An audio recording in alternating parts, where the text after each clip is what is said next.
22 जनवरी को भव्य राम मंदिर का शुभारंभ होने जा रहा है, जिसको लेकर पूरे देश में भव्य तैयारियां हो रही हैं। आपने देखा होगा कि दिल्ली में गलियां सजाई जा रही हैं, दुकानें सजाई जा रही हैं और एक तरीके से भव्य दीपावली मनाने की तैयारी हो रही है।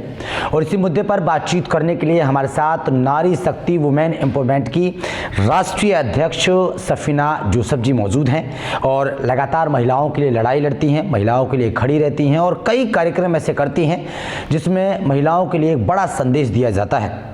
मैम, सबसे पहले बहुत बहुत स्वागत है आपका। नमस्कार। नमस्कार ब्रिजेश। 550 साल के बाद राम मंदिर की प्राण प्रतिष्ठा हो रही है, राम मंदिर बन रहा है। बहुत सारे साधु संत हैं जिन्होंने संघर्ष किया राम मंदिर देखने के लिए, बनते हुए देखने के लिए सपने देखे, लेकिन वो हमारे जीवन में भी, हमारे इसमें नहीं है। लेकिन अब बन रहा है मंदिर, क्या कुछ कहेंगे, कितनी खुशी आपको हो रही है राम मंदिर को? जरूर ब्रजेश जी, सबसे पहले मैं सबको बहुत सारी शुभकामनाएं कहूँगी और रामलला के स्वागत में हम सब ने आंखें बिछा रखी है। आज अपने आप को हम सब भारतीय सबरी की तरह महसूस कर रहे हैं, क्योंकि उनका जो अटूट विश्वास था कि राम जी आएंगे और आज भारत देश में राम जी आ रहे हैं। सो हम बहुत खुशी से, हर्ष और उल्लास से उनका स्वागत कर रहे हैं। और मैं शुभकामनाएं देती हूँ अपने प्रधानमंत्री जी श्री नरेंद्र मोदी जी को कि उनकी पहल के वजह से आज हम ये दिन देख पा रहे हैं। और बहुत सारी शुभकामनाएं, और हमें एकजुट होकर पांच दिया क्या, मैं तो कह रही हूँ घर को चकाचौंध आप दियाओं से जलाइए और रोशन करिए और रामलला आपके घर पधार रहे हैं। आपने बोला है कि मैं शुक्रिया अदा करता हूँ प्रधानमंत्री नरेंद्र मोदी जी का, जिन्होंने इस तरीके की तैयारी की और योजना बनाई और कहीं ना कहीं संघर्ष किया राम मंदिर को लेके। लेकिन विपक्षी नेता जो हैं उन्होंने निमंत्रण ठुकरा दिया है, वो वहाँ नहीं जाना चाहते हैं, ठीक है। और राजनीतिक मुद्दा राम मंदिर को बना रहे हैं। क्या मानती हैं, ये वाकई में राजनीतिक मुद्दा है? 550 सालों के बाद उम्मीद लगाए बैठे हुए थे पूरे देश के लोग, हिंदू, के हमारा राम मंदिर बनेगा, रामलला आएंगे, और इसको विपक्षी नेता राजनीतिक मुद्दा बना रहे हैं। देखिए, रामलला का स्वागत हम कर रहे हैं बिकॉज जब राम जी का जन्म हुआ तो वो किसी मकसद से हुआ, तो हमें भी उस बुराई पे जीत पानी है।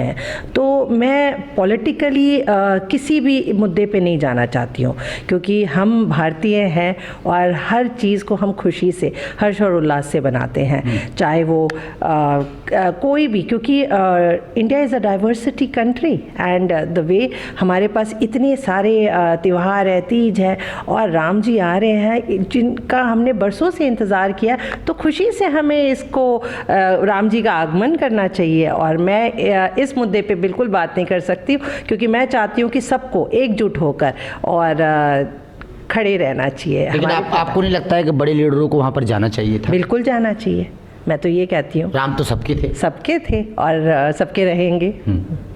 राजधानी दिल्ली में आप रहती हैं, डेली अपडेट करती हैं, क्षेत्रों में जाती हैं, आपको लग रहा है कि कुछ दिनों से वाकई में दिल्ली भगवामय हो गई है? देखिए, वो अपने अपने सोच पे हो रहा है, क्योंकि हमारी सोच पे बुराई का इतना ज़्यादा बुराई हमारे ऊपर हावी हो रहा है, तो उस सोच को निकालना है। हम पहले भी भारतीय थे, आज भी भारतीय हैं और आगे भी भारतीय रहेंगे, उस सोच को। क्योंकि जिस वक्त पहले हम फ्रीडम के लिए, अपने हक के लिए लड़ रहे थे, तब हमने ये नहीं देखा था कि हम किस जाति से बिलोंग करते हैं। तो उसी तरीके से मैं आज भी कहती हूँ कि कोई तीज त्योहार या किसी मंदिर का उद्घाटन या राम जी का आगमन करने के लिए हम में से किसी को भी पीछे रहना चाहिए, क्योंकि हमें सब चीज़ में आगे बढ़कर पहल करना चाहिए। ये हमारी भारतवासी होने का प्रमाण पत्र है। कई सालों से नारी शक्ति के लिए आप काम कर रही हैं। आपने प्रधानमंत्री नरेंद्र मोदी जी का नाम लिया कि उन्होंने कहा कि उनकी पहल से आज राम जी अपने महल में वापस जाएंगे, है ना। उनको इतने सालों के बाद राम मंदिर बनेगा, प्राण प्रतिष्ठा होगी, बहुत सारे लोग हैं, हमारे कई पीढ़ियां गुजर गई हैं, उनके सपने पूरे होंगे। लेकिन आप प्रधानमंत्री नरेंद्र मोदी जी को कैसे देखती हैं, किस तरीके से वो देश में काम कर रहे हैं? देखिए, उन्होंने महिलाओं को बहुत सम्मानित किया, उन्हें आगे बढ़ने का मौका दिया, तो इसलिए मैं बहुत धन्यवाद करती हूँ प्रधानमंत्री जी का। उन्होंने हमारे में वो आत्मविश्वास जगाया है। तो इसीलिए, और दूसरी बात मैं ये कहना चाहती हूँ, जैसे मैंने ब्रजेश जी अभी बोला था कि हर चीज़ का एक मकसद होता है, उसी तरीके से आज हमारे प्रधानमंत्री जी ने कई ऐसे लोग थे जिन्होंने पहल किया था, शायद आज वो हमारे बीच नहीं है, लेकिन प्रधानमंत्री जी ने उस चीज़ को आगे बढ़ाते हुए आज हमें हमारे सपने को और भारतवर्ष में ये दिन दिखाया है, तो ये बहुत बड़ी बात है। तो क्या लगता है इस बार 2024 में फिर से प्रधानमंत्री नरेंद्र मोदी आने चाहिए? बिल्कुल आने चाहिए। जरूरी है देश के लिए प्रधानमंत्री मोदी? देश की उन्नति के लिए, क्योंकि मैं मानती हूँ, जैसे मैं अपने हर महिला को बोलती हूँ, महिलाओं की उन्नति देश की उन्नति, उसी तरीके से प्रधानमंत्री का रहना जरूरी है हमारे भी। मैं तो 2014 से देश में बदलाव देखने को मिल रहा है। बिल्कुल बिल्कुल बिल्कुल। आज हम महिलाएं इतने आगे बढ़ रही हैं, अपने पाँव में खड़ी हो रही हैं, और हम लोग महसूस करती हैं कि वी हैव द राइट्स।